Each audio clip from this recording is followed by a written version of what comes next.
来看这诈骗的案件，咱这台北内湖分局的这警察呢，今早起伫咧文湖假掠这诈骗的共犯的时阵呢，想袂到这负责领钱的共犯唔接受临检，佮塞车弄警察，警方也甲嫌犯的车链开11枪，成功掠到这2个嫌犯。啊，那高雄的新兴区呢，有人检举人违规停车，警方要去甲查这嫌犯涉水来飘走，2个警察是被负嫌犯拖骨到公笑。落尾半点钟后，也掠到嫌犯，而且伫延伸区顶也超出毒品。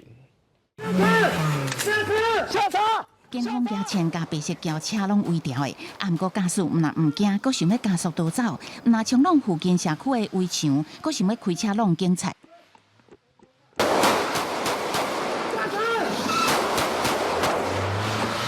白色轿车已经弄甲车头拢歹去，啊，毋过车手也是拒绝停车，警方只好拍车链，连开11枪。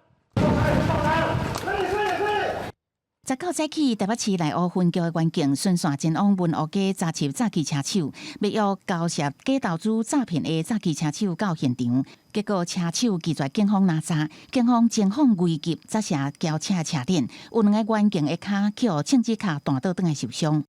其中1名控车手驾车逃逸，员警立刻驱车拘捕。那在过程中，员警连发11枪，将犯嫌拦停下来，并顺利逮捕。同款惊险的拿查过程嘛，发生伫高雄新兴区。19早起，警方伫六合二路拘捕有车违停，2个员警就去处理，驾驶除了拒绝落车，佮加速逃走。过程2个员警说服拖过了公车，较佮好亲像互车链交过。新兴分局马上成立专案小组，较无半点钟，伫一栋大楼的顶仔骹顺利查到4控的嫌犯，佮伫个身躯敲出海洛因的毒品。